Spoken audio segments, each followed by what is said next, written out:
Hey, and we're live. Welcome, everyone. I am Dustin Cordier with StepZero Coaching. I am thrilled to have you here as we kick off our webinar series specifically geared to helping owners of companies in the business aviation industry. So our first of the webinars is addressing the top 7 regrets that business owners have. So why are we doing this? Well, there is an organization called EPI, the Exit Planning Institute, and they are the leaders in educating owners and in certifying and training exit planners. They have a survey that was launched called the State of Owner Readiness Survey. And in that survey, there was a shocking stat. 75% of owners who sell their businesses regret it. That's right. 3 out of 4 who sell their businesses regret it. We don't want that to happen to you. The top 3 reasons for that were financial, emotional, and strategic. So we have assembled a panel today to identify these regrets and, of course, to help you avoid them as you run your business and think about a transition that may happen in the future. So I'd like to bring in our panelists one by one. We are going to start with our good friend, Ramsey Ammar. Ramsey, how are you today, sir? Doing well, Dustin. Thank you for having me on. I'm so thrilled to have you here. Let's find out a little bit about Ramsey. He is a founder and managing partner with BizJet Law. Ramsey's an M&A attorney. We love him anyways. He's a thought leader in the space. He also does aircraft deals. And as a fun fact, Ramsey's company has been through a successful exit on itself. So Ramsey, tell us a little bit more about you, please. Thank you very much, Dustin, for the kind intro. Thanks for having me on today. As Dustin said, my name is Ramsey Ammar. I'm the managing partner at BizJet Law. We're a boutique aviation firm that specializes in aircraft transactions, tax planning, and aviation M&A deals. I actually started my career in the corporate and M&A practice of an AM Law 100 firm, doing middle market deals ranging anywhere from $50 to $100 million. During the early part of my career, I helped my now current partner stand up the aviation practice within that AmLaw 100 firm. And in so doing, most of that practice revolved around deal work in aviation, both on the M&A side and in aircraft transactions. On the M&A side, we've done deals across the entire spectrum in M&A. So we've done 135s, 145s, MROs, 137s, management companies. You name it, we've probably touched it. Right now, we do about 1 M&A deal for every 3 to 4 airplane deals that we do. And we're just a deal-making firm by nature. It's an honor to be here with the 3 of you today, and I'm excited for the discussion. Outstanding. Thank you, Ramsey. And Danielle, are you with us? I am. Hello, Dustin. Hey, Danielle. Thank you for joining us. What part of the world are you in today? Today I'm in a surprisingly sunny Chicago. Hey, well, it's in celebration of the new Pope, I'm sure. So Absolutely. That's right. let's find out a little on Danielle. Danielle's a senior VP with private wealth management with UBS. She is a business owner herself. And it not only has experienced the full life cycle in her own businesses, but certainly helped her clients go through the full life cycle as well, giving her a unique vantage point. Fun fact about Danielle, she is an avid hunter and an avid hiker. Danielle, tell us some more. Thanks, Dustin, and really an honor to be with all of you today.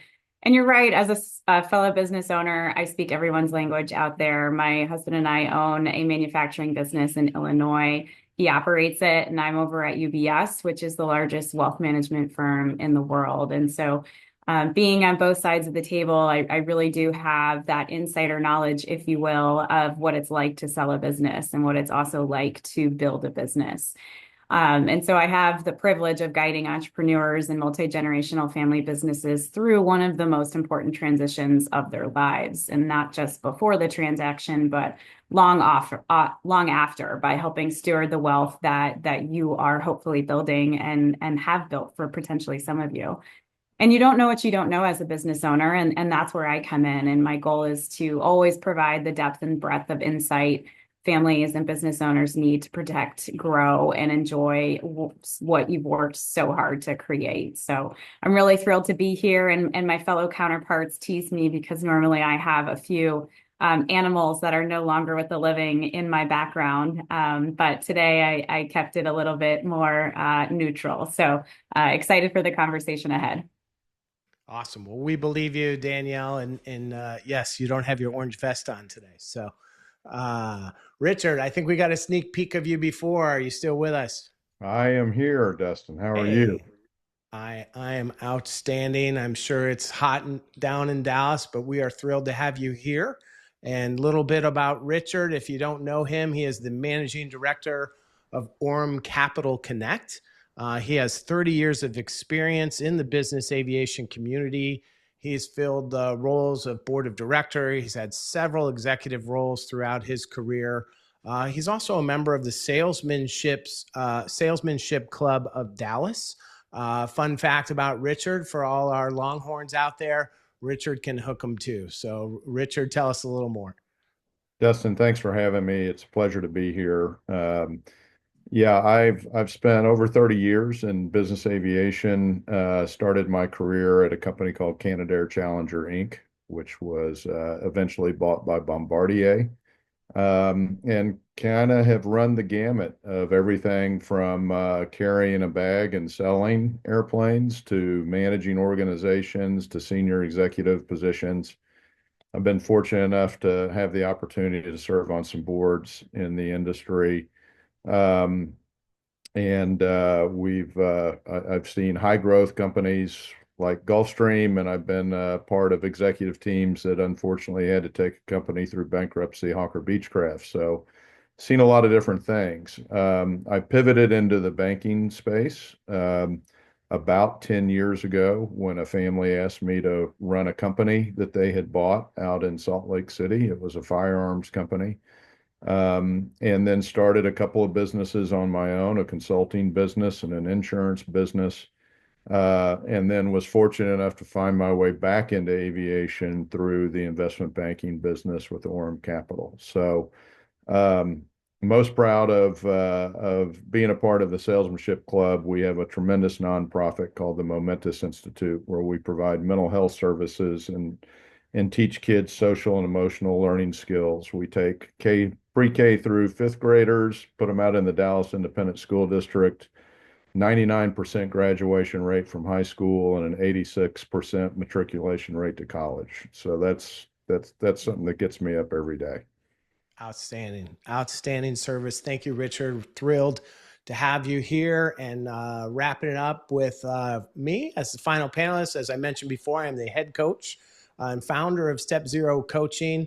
I am a certified exit planning advisor known as a CEPA. I am also an EOS implementer. So entrepreneurial operating system. I help companies implement that in their business to help them get what they want. And in my sales life, I have personally been accountable for over $1 billion in aircraft sales. Fun fact about me, I am a former Air Force pilot. So if I throw a few acronyms out there, it's just in my DNA. So here is our panel for today. Great to have everybody with us. Let's get off right into number 7.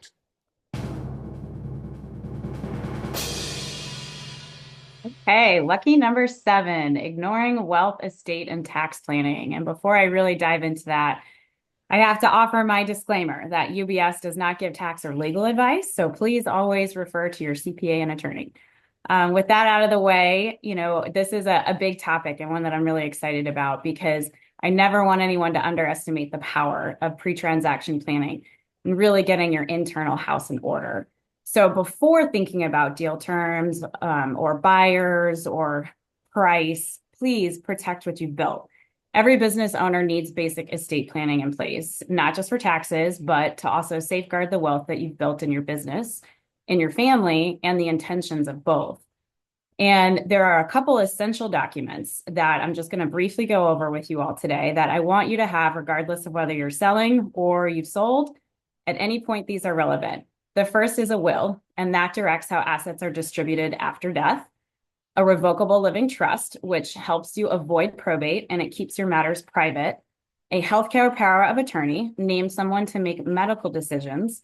And a property power of attorney, appoints somebody to handle the finances if you can't. So as a business owner, these are really critical should something happen to you. And we can't have that mentality of it never will happen to me, because it has, and it does. You know, great example is a wonderful family that I used to work with, but the owner died unexpectedly, middle of the transaction, completely in good health, just an unexpected and unfortunate accident. There's no estate plan, no trust. And his business went through probate. The court decided who got what, and his wishes were not honored. And this was entirely avoidable. And we need to do this now. Don't wait until after signing an LOI. And again, do it now and don't have that "it won't happen to me" mentality, because once the news of a deal leaks, you're then a target for fraud, lawsuits, and financial exposure. So please get protected before you're on the radar. And the next step in getting your internal house in order is to understand your valuation early. And valuation isn't just about the sale price, it's a critical estate planning tool as well. A lower pre-sale valuation allows you to transfer more wealth tax efficiently. And who doesn't love keeping a couple extra dollars in our pockets? Estate and gift taxes are based on fair market value at the time of transfer.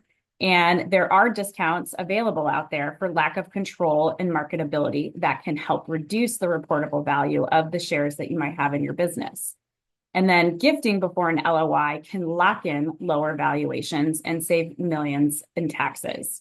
So what does this mean? You know, what's an example? How do we put this into practice? Here's a great case study with a business owner that we'll call Bo. Bo was introduced to me a few months before a transaction as he felt that he wasn't getting any advice from his current wealth manager. We hustled, we got him a qualified appraiser, and that qualified appraiser came back with a $4.5 million valuation for the shares of his business.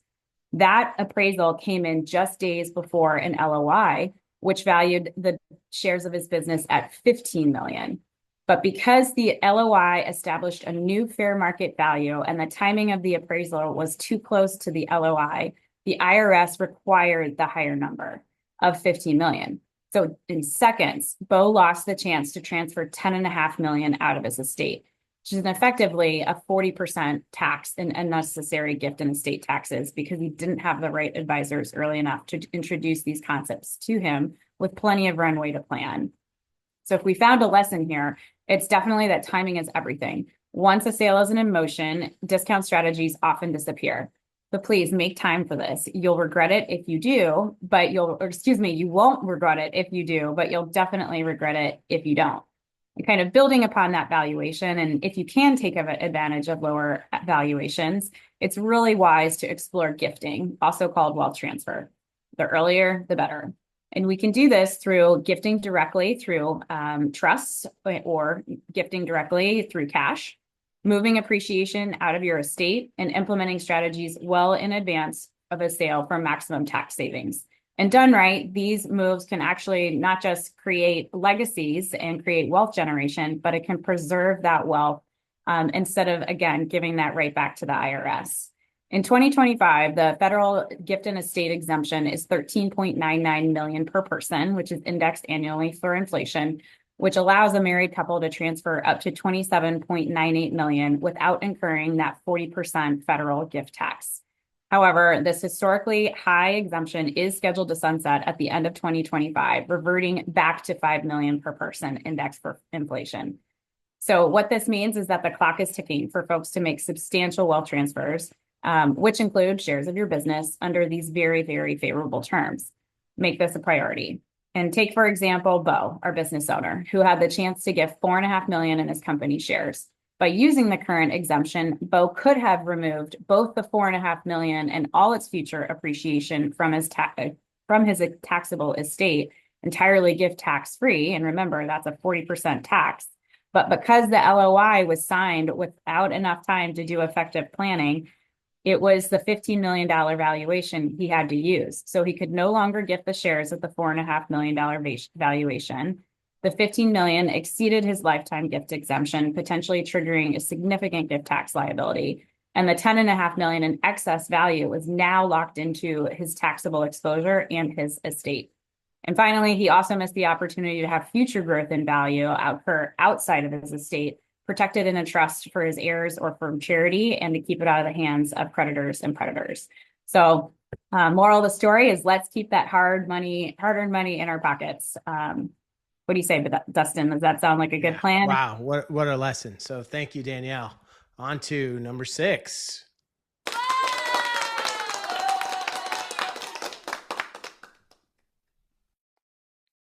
Misunderstanding deal structure.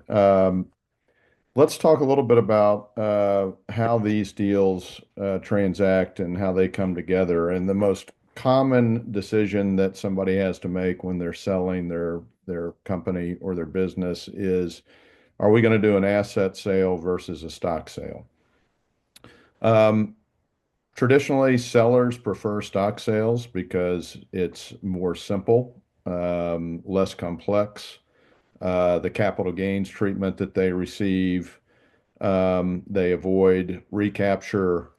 So sellers traditionally want to sell the business as a whole through a stock sale. Liabilities, assets, everything go through the stock sale. Buyers oftentimes will prefer an asset sale because it gives them a step up in basis from a tax perspective, gives them better depreciation and amortization. Plus, they can avoid the liabilities that they don't want to move over with the business assets. So there are some aviation applications that you should be aware of. So the first thing you want to do when you're looking at a transaction is decide, do I want to do an asset sale or do I want to do a stock sale? As far as aviation is concerned, there are some things to think about. Certain aviation assets and operating rights are non-transferable outside of the entity itself, meaning that it has to be a stock sale. These include operating certificates, such as a 135 or 145 certificate, that are legally tied to the certified entity. So you have to buy the entity and not just the certificate. Aircraft, of course, if you do a stock sale, the aircraft go with the stock sale. If you choose to pull aircraft out as assets in an asset sale, you will have to go through new FAA registration, bill of sale, recording, and titles recording. Things like airplane leases, airport leases. If you are on an airport, you have a hangar, and you decide to do an asset sale and pull that out of it, you're going to probably need a new lease. At a minimum, you're going to need an assignment, or you may need third-party approval.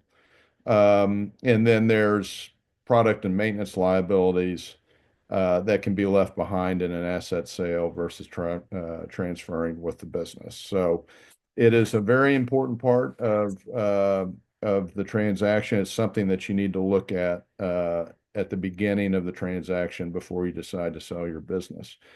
After you've sold your business, some terms may be included that's a post-sale requirement, such as rolled equity and earnout. In rolled equity, it's almost always based on the enterprise value of the business. You need to be careful and you need to be sure that you've got anti-dilution rights so that you don't get diluted after the people that have bought your company decide to do some more financial maneuvering. You need to understand the governance rights that are tied to the rolled equity, the liquidity preferences, who gets paid first when there's another exit of the business. Typically, you find tag along or drag along rights, which means, a tag along means, hey, I get to sell my equity at the next sale. versus drag along rights, which is you're forced to sell when the majority decides they want to sell the business. And then is there a vesting requirement for you? Because you don't want to be caught with a vesting requirement if there's another transaction and your equity has not vested. And then finally, earnouts. This helps buyers reduce risk typically, and it gives sellers upside. So it's a typically a very positive thing in a transaction. It happens with high growth companies. It typically will happen also if you have high customer concentration and key customer relationships or limited historical data or industry volatility. It's a protection mechanism for both parties. But you need to understand a few things about that. What are going to be the metrics of the earnout? Are they going to be financial? Are they going to be operational? If they're financial, what are they? Percentage of revenue, percentage of gross profit, EBITDA. If they're operational, how is that defined? New contracts, customer retention, employee satisfaction. There's a number of different ways to do that. There will also be clauses involved with an earnout. Is it an all or nothing earnout? Is it tiered? Is it graduated over time? Are you going to get equity? Are you going to get cash? What are you going to get with your earnout? Those are important things that need to be defined up front. And then some key considerations. Make sure your EBITDA is clearly defined if that's part of the earnout. Are there covenants post-close? Who has control? Are there employee agreements? How are disputes going to be resolved if there's a dispute on the valuation of the earnout? And then also audit rights. You always want to make sure that you have audit rights if you're selling your business and you are going to have an earnout in the business.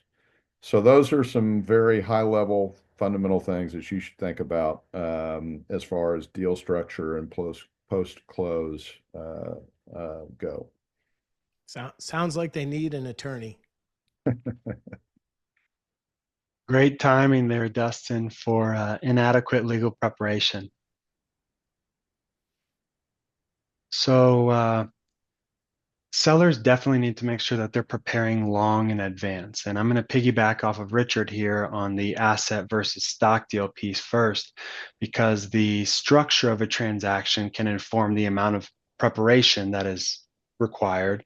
And then vice versa, the preparation can also inform the structure that you might want to use for the transaction.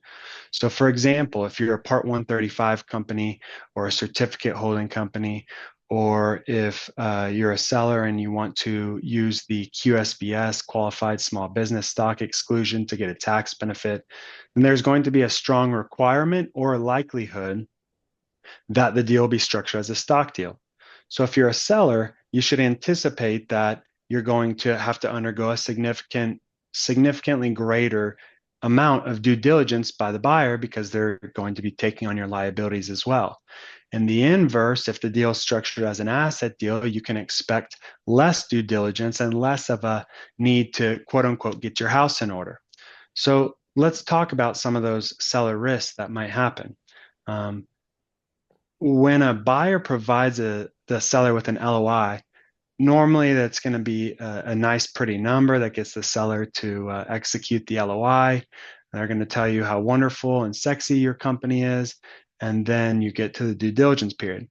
That due diligence period is an opportunity for the buyer to start poking holes in your company and identifying risks in ways that they can either lower the purchase price or have less out of pocket at closing. So instead of 100% cash at closing, you might get to 60% cash. And then you're talking about some of the mechanisms like Richard was mentioning, like rollover equity or earnouts or promissory note over a span of 2, 5, 7 years, whatever the case may be. So as a seller, you want to always be thinking about how you can mitigate those opportunities and go into that conversation in a way where you're negotiating from a strong position instead of a weak position where they're poking holes in all these different aspects of your company. Let me use an example. Let's use the example of an employees in the context of an aircraft brokerage. Let's say company A, for example, employs their employees and personnel as W-2 employees, and they're all subject to non-competes and non-solicits. Company B, on the other hand, may engage their personnel as 1099 independent contractors. If I represent the buyer, I'm going to view company A as significantly more valuable than company B, because company B not only has the misclassification risk around whether or not they're actually appropriately classifying their workers as 1099 contractors as opposed to W-2 employees, but they're also risking a piece of that business walking away at closing, therefore decreasing the value of the company. So the earlier you can bring in counsel to identify all of the various risks in your company, those risks might include things like litigation or termination clauses in contracts that make it very difficult or create a period of time that the company is bound by a certain contract, or third-party consent, or risk around intellectual property. All of these different types of items can be fleshed out in a period of time so that whenever you actually get to due diligence, you have those in order, or you have a plan to negotiate around them and you're not going to get punched in the mouth. Now, let me end just with an example. We represented a company last year. We got brought in at the LOI phase. They were selling their company for $12 million, and the buyer was a private equity company. The private equity company subjected them to anywhere between 300 to 400 different discrete disclosure requests over the period of 8 to 9 months. And by the end of that time, that PE company had poked a number of holes in the company and knocked down started chipping away at the price. And the executive team was not fully prepared going into the sale. And so they took their eye off the business to then focus on all of these diligence requests. And by the end of that 8 or 9 month period, that number had been chipped away from 12 million to 9 million. So the company actually decided to take their company off the market, remediate some of those concerns that were identified by the PE company, and come back to market in 2 to 3 years once they've gotten their numbers back on an upward trend as opposed to a downward trend. So bringing in good counsel, a good sophisticated team, the earlier you're able to bring them in, the greater you're going to be able to maximize the value of your company when you go to sale. Great advice. All right. Number 4 is identity crisis, specifically around lifestyle versus legacy. So this is something I see all the time when I am out coaching businesses, especially in this business aviation sector.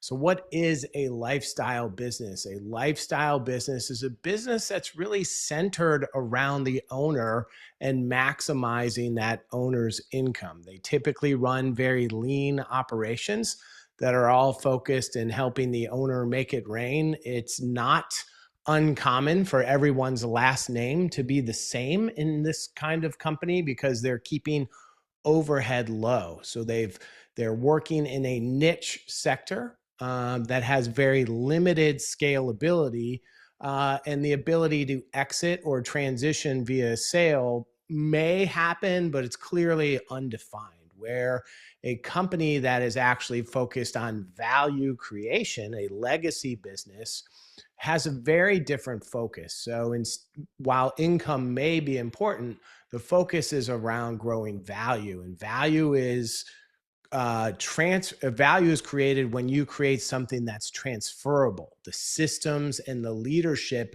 come with the company, and the owner, the company is not centered around the owner. Oftentimes in an owner-centric company, that person may be working 60, 70, 80 or more hours a week. In a legacy or value creation company, an investor doesn't want to see that at all.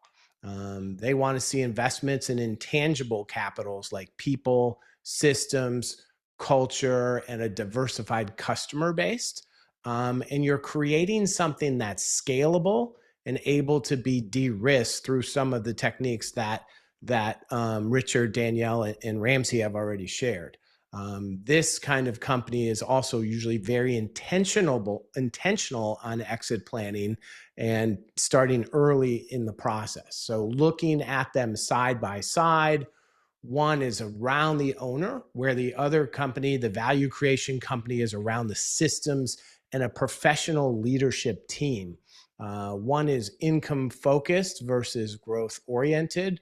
Now, you can create value and income at the same time, but if you're income focused only, then that value does not get created. So one stays very lean and has an aversion to overhead, where the value created company, they are willing to make that investment in overhead, knowing that they will be getting a return on it as the company scales. Where a lifestyle business has a very limited scalability, while it may throw off a certain number of cash, their customer acquisition over time, their revenues over time are not going to correlate. So, and one is not really planning on a exit, or it's undefined, and one is very intentional about it. So, is there a better way? Not necessarily, because you have to align, an owner has to align, but there are some risks. Okay. So if you are a lifestyle business and you do not have transferable value, you have these 5Ds, as we call them, as threats that can disrupt your plan. So a lifestyle business says, hey, I'm, as an owner, making enough money that I can work for X number of years. When I have accumulated enough wealth, I can basically shut this business down. I can retire and I can live the lifestyle that I want to lead because of the investment capital that I've built up. That is a great plan when it works. These 5Ds come in 50% of the time, 50. So 1 out of 2, a business is going to be threatened by either a death of a key player, a disability of a key player, a divorce, a disagreement between partners, distress, a macroeconomic event causing the failure of the business. So it is a riskier path, even though it may seem like a simpler path going forward. So what is a business to do if they are trying to create value? I mentioned that they have to have transferable systems. And I think the best analogy for that, if you've read James Clear, Atomic Habits, he talks about companies do not rise to meet their goals. They fall down to the level of their systems. So people out there who like sports, elite athletes, the Tom Brady's, the Kobe Bryant's, they always say something like, I fell in love with the process. Well, what is that process? The process is, for an elite athlete, is training their minds and their bodies for competition. The process for a business is installing systems that you can have sustainable processes or sustainable progress. So again, the threat that I see most often is that companies are loading up on overhead, but they're still running their business in an owner-centric way. So 80% of the sales of the company are going through the owner. The owner's involved in every decision. The owner's involved in all the critical deals of the company, yet they're loading up and loading up and loading up on overhead, which is still not creating transferable value. So definitely a threat, definitely something to keep an eye on. And there are plenty of resources out there to help you mitigate this risk. On to number 3. Oh, just talked about Kobe. Understanding timeline and complexity of the sale process. So I'm going to refer to this transaction timeline over here for during the course of while I'm talking. If you're a seller and you want to maximize the value of your company, you really should be thinking about the exit process over a span of multiple years. So just based on this timeline here, you can see prior to the closing, you should definitely be thinking about making sure your company is running at its optimum for at least 3 years prior, hopefully longer than that, but at least 3 years prior, and oftentimes anywhere from 3 to 5 years thereafter. The closing is where a seller can maximize its value on an exit. So when we look at financial statements, for example, I'm just going to work down this timeline one by one. Normally, a company will be valued based on 3 years of financial statements. And there might be 1 year, the last year in time, that is weighted most heavily. So very important for sellers to make sure that in the 3 years leading up to the sale process, that trend is looking like it's on an upward trend, and you're a company that is trending upwards, so that you can potentially argue for an even higher valuation as opposed to a company that is trending downwards. When you get to the point in the process where you are ready to sign an LOI, or you're under an NDA with a company that's going to start doing diligence on your company, depends on who you sell to. So if you're going to sell to a private equity company, you can expect the diligence process to be a little bit longer, anywhere from 4 to 8 months in advance. For a strategic buyer, it can be anywhere from 3 to 6 months in advance. As I mentioned earlier, that company that we were going to sell for $12 million started taking their eye off their business in this window of time. And as I just mentioned, if you're valuing your company and it's weighted more towards the last period of time, but your sales start going down, you're starting to trend downward. So it's actually better for sellers to start expanding what that diligence period looks like. And instead of thinking about it during that last year, if you can expand the scope of that timeline where you're getting your house in order, you're preparing all of your seller risks, you're making sure that all of the materials that you expect to provide to a buyer in the context of a sale are already pulled together to make it easier.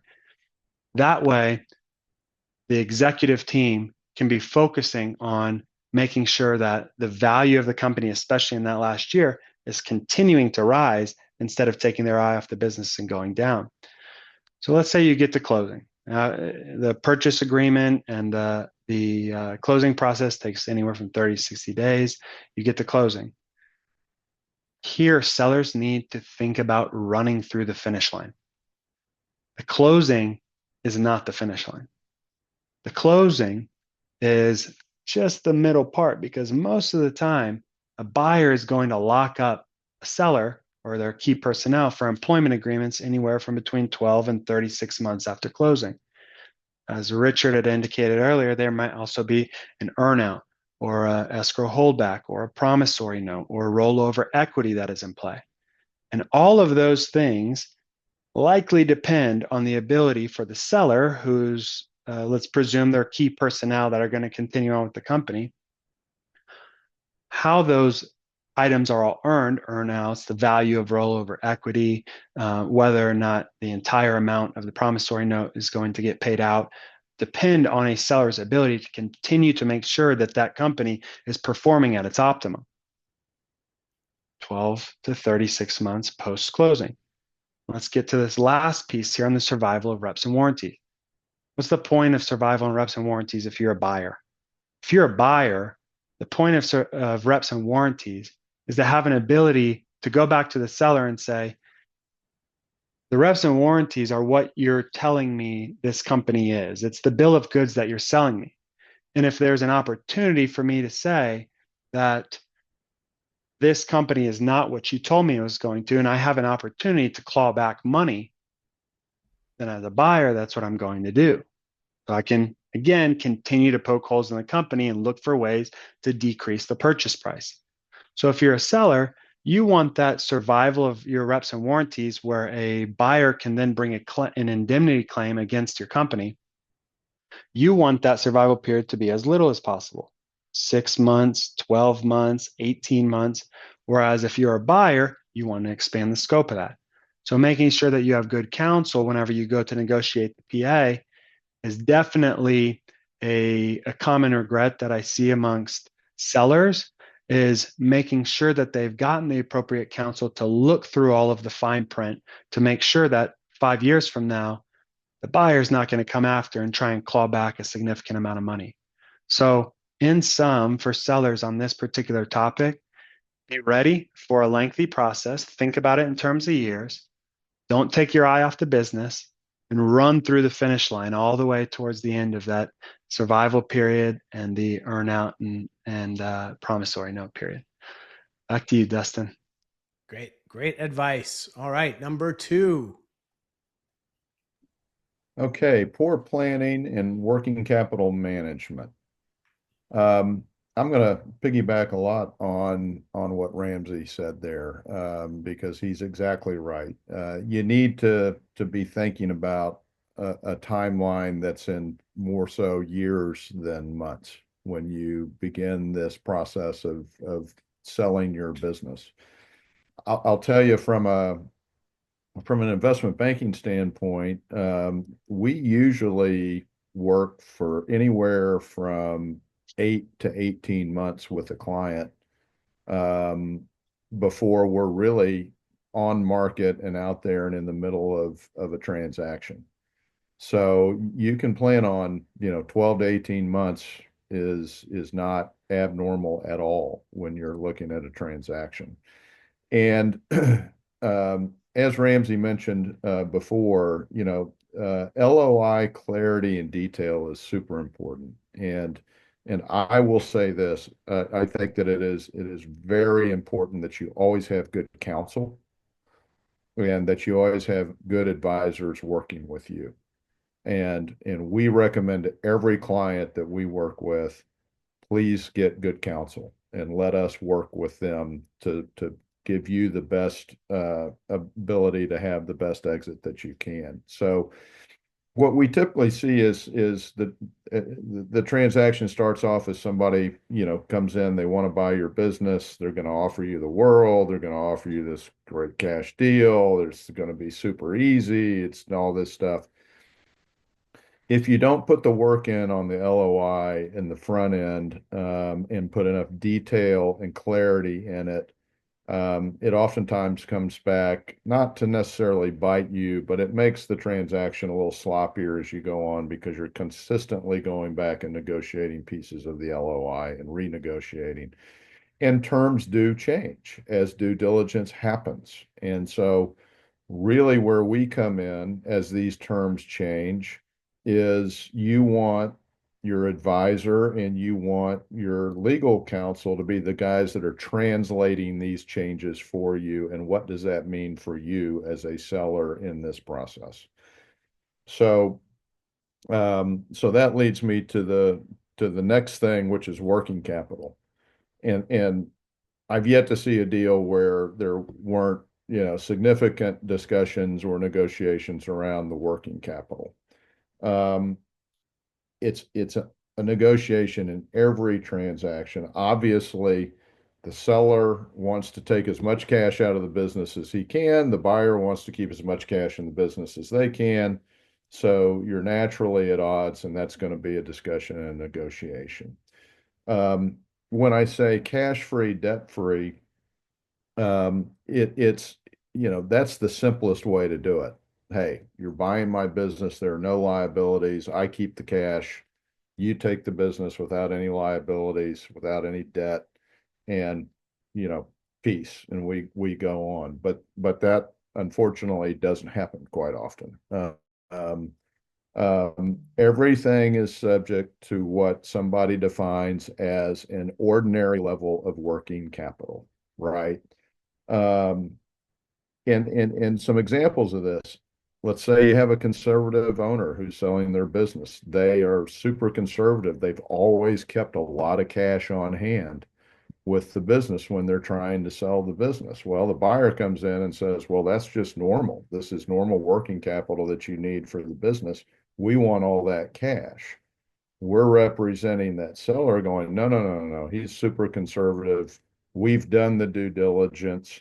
Here's the cash needs for the business on an annual basis. This is what your working capital profile looks like. So you can have conservative owners. You can have seasonal businesses where there are times where there's more cash on hand, and then there's times where there's more inventory on hand. And and that will happen. So working capital is always a negotiation. It's always a piece of business. It's part of the planning up front in the LOI process and part of the due diligence and planning that you should do pre going to market, so that you have that answer pat for the buyer when they are coming in. And there are different types of buyers. A strategic will look at that very differently than a private equity group will look at it. Strategics less worried about working capital because they're bringing their own business to the table. Private equity guys want as much cash in the business as they can get, and they want it to stay there. So there are different scenarios where that works. Um, so the question is, how do you get to a fair number? And really that is doing your work ahead of time before you decide to go to market or before you put on the market your business. Because as Danielle said earlier, once you're on the market, everybody knows and it's public. And now you're wide open for everybody coming in and having their own opinion.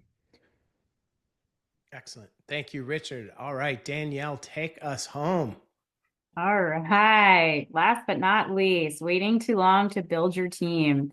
Hopefully you've all kind of got that sense that really surrounding yourself with smart people, as you all are very smart individuals, is a really wonderful key to success. And that comes with the team that surrounds you.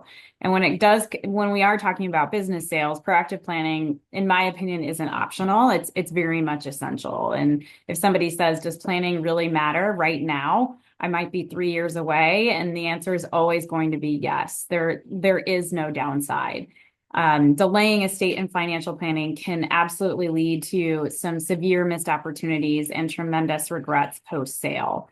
As a business owner, you are likely already maxed out, you're stretched thin, your bandwidth is limited, and when it comes to letting yourself have somebody else to help with the tax planning, don't let it fall through the cracks, especially in a year or in a lead up to a year where the stakes are the highest. And that's the year of the transaction. And the right advisor will really handle this proactively. You don't have time to handle it. And that's exactly why you need support. The pain of inaction is real, and you don't have time to deal with any additional pain. And what we often find is that many business owners outgrow their current team. And as a result, they're really underserving themselves. And it's no surprise to you that as your business grows, so do the financial stakes. And with that, the complexity of decisions you face increases dramatically. What once worked for a lean early stage company often becomes inadequate when the business evolves into a valuable transferable asset. And that's not a problem, it's progress, but it does require a new level of support. And at this stage, limited advice can lead to those missed opportunities, the tax inefficiencies, and costly regrets. You shouldn't be your advisor's first complex client. When the stakes are high, meaning there's a business sale, a multi-generational family planning meeting, or significant liquidity on the horizon, you need an advisor who's been there before. This isn't the time for on-the-job training. Experience matters because the cost of inexperience or a mistake at this level isn't small. It's often measured in millions. And this is where we do see problems or friction with outdated advisors. And it's not being disrespectful or disloyal to them by saying that you've elevated into a new stratosphere. It's a sign of progress and what you've built. And that's a compliment that hopefully folks can be able to appreciate. And what we do see when you grow out of your outdated advisor is that the outdated advisor can be a generalist, and generalists often lack the specialized knowledge needed for these business transactions, estate strategies, and tax planning. Worse, they tend to react rather than lead, failing to bring forward strategies or coordinated planning before it's too late. And these big exits come with big risks. You need advisors who understand how every financial decision impacts your estate, your taxes, and your long-term wealth. Your advisor needs to know how to solve for X, and you shouldn't be the one that's Googling it or asking them the questions. It's it should be very much inbound from your advisor versus outbound from you to your advisor. A great example is a woman named Sarah. She built a private jet charter business that's worth $30 million.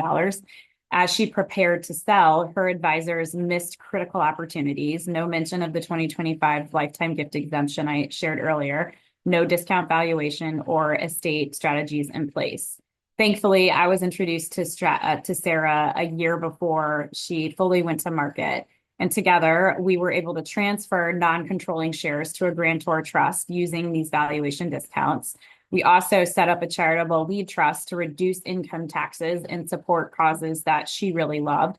We restructured the deal for better after-tax outcomes and then built a post-sale plan with the wealth that aligned with her life, which really included her family, travel, and mentorship. And as a result of that, and by having the time on our side and her recognition of needing a team of experts, we were able to reduce her estate tax exposure by over $5 million. And she exited that business with clarity, control, and a plan that really, really honored her legacy. And so we really don't want you to take the risk of getting it wrong, because you compare Sarah to David, and David is a gentleman who sold his logistics company for $12 million and hired a flashy but inattentive advisor after the cash was wired to his account. And this advisor was a friend of a friend. You know, he's a great golfer, always got good tickets for his buddies to sports events. So David hired him on the spot, despite no one actually saying that he was good at his job, just a really great socializer. And as a result, David ultimately paid egregiously high fees, got a cookie cutter portfolio that was completely thoughtless, and did not receive any tax or estate planning. And years later, it took many, many years for him to realize that he'd lost over $300,000 in avoidable taxes and fees. His investments underperformed. His estate plan was non-existent and outdated. No one had ever reviewed or updated anything since day one. And then he, this is the worst part, learned that his buddy who made the introduction was getting kickbacks from the advisor, which is incredibly unethical. And so after 35 years of building a successful company, and you all know what that means in terms of sweat equity and elbow grease, he handed the biggest financial moment of his life to somebody who simply wasn't qualified to manage it.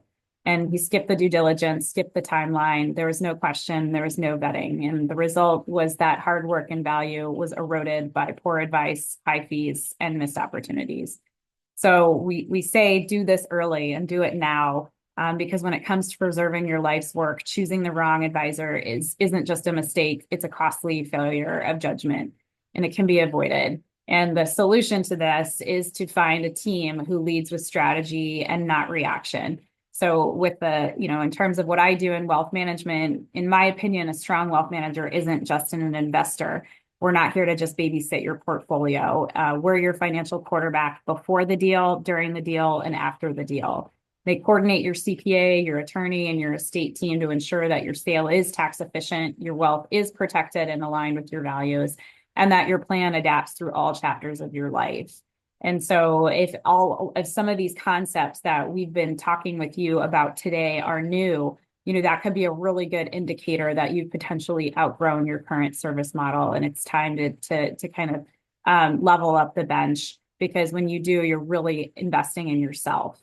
And sometimes when people say, I'll do it tomorrow, that indecision is a decision.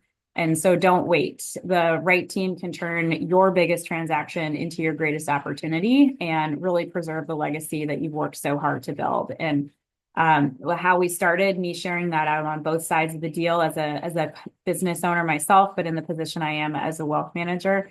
I hope that the biggest takeaway is that this truly is one of the biggest inflection points in your life, and take the time and invest in yourself and surround yourself with the smart people. You've dedicated your life's work to something special. And so I encourage you to preserve that legacy. And thank you all for joining us today, since I was number one, not the most important, but I capped off our top 7. Certainly the number one issue that we all run into. So thank you, Danielle. We are coming close on time. We do have time for just a couple questions. We have a huge announcement at the end, so stick around for that.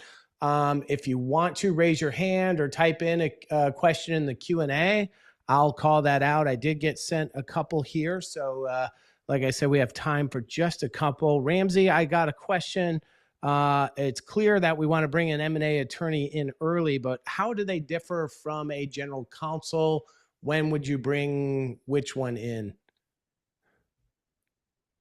I'm going to piggyback off of what Danielle just said, which is making sure you are having the right type of advisor that rises to the level of the occasion that you're entering into. So, for example, if you have general outside counsel that you've had for your business for a number of years, there's two particular things I think about when I think about the difference between a general outside counsel and an M&A attorney. An M&A attorney, number one, is going to be able to help pace the transaction. So as general outside counsel, you're less attuned to making sure you're uber responsive on every single document because everybody knows time kills all deals.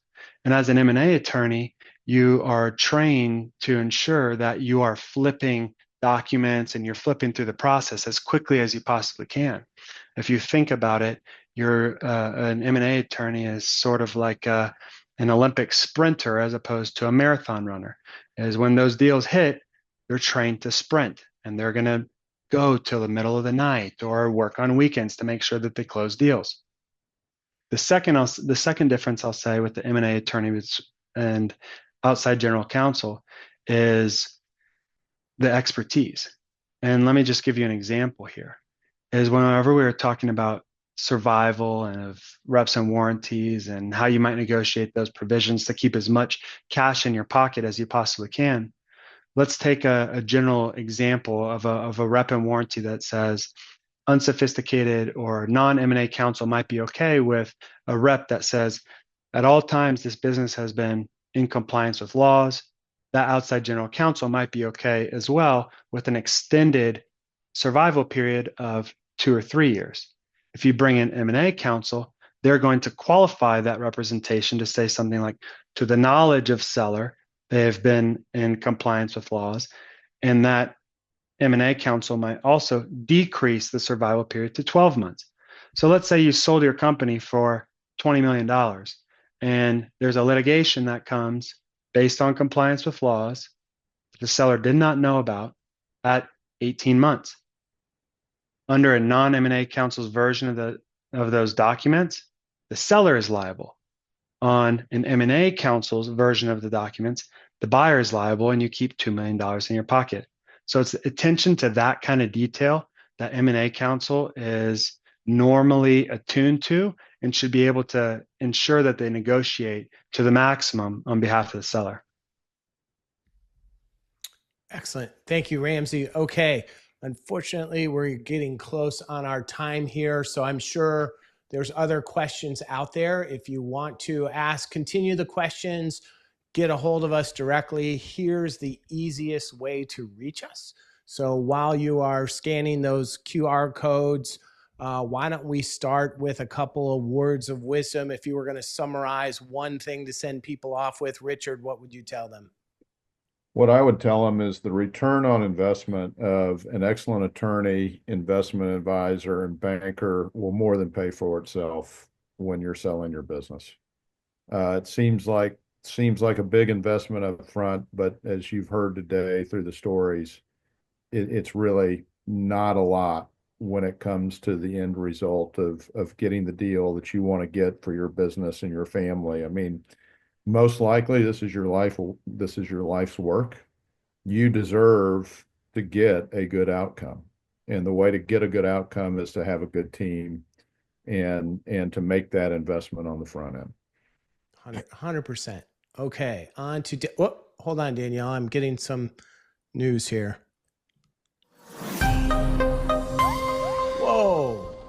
All right, we do have a big announcement here as we wind up our webinar, and we are going to continue this conversation in detail because there will be a Business Aviation Owners Symposium coming to Dallas in September 2025. So if you want more information on this symposium, scan this QR code.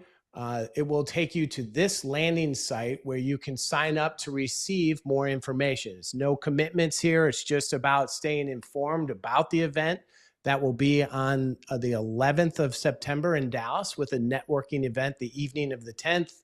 You can review the agenda, why you may want to attend. We have 7 incredible speakers that will be there talking about all things business, from where you're at now to moving through a successful transition on your business. Sign up to stay updated. We would love to see you there in Dallas on the 10th and the 11th. Okay. Back to Danielle. Danielle, your quick one word or one sentence of wisdom. Yes, and that's very exciting. So for me, I would say, remember, you didn't plan your business in a rush, and you don't need to plan your legacy in a rush. If you don't decide what happens to your future and your wealth, someone else will. And the best time to plan was yesterday, and the second best time is now. Awesome. Ramsey.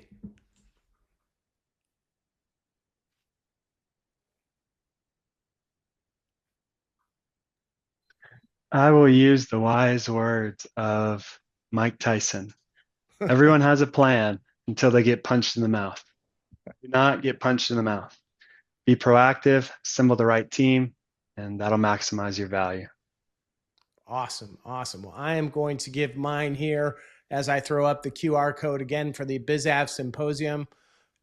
And I would just say, yes, you can, right? So while we threw a lot of details and a lot of pitfalls out there, you have spent so much of your life invested in your business, maybe 10, 20, 30, even 40 years of your life's time. Get something for it at the end. It is possible with the right advice and the right strategy and a team that is there to execute with you. So with that, we will all wave goodbye and thank you very much for attending this webinar. We will see you next month. Bye-bye.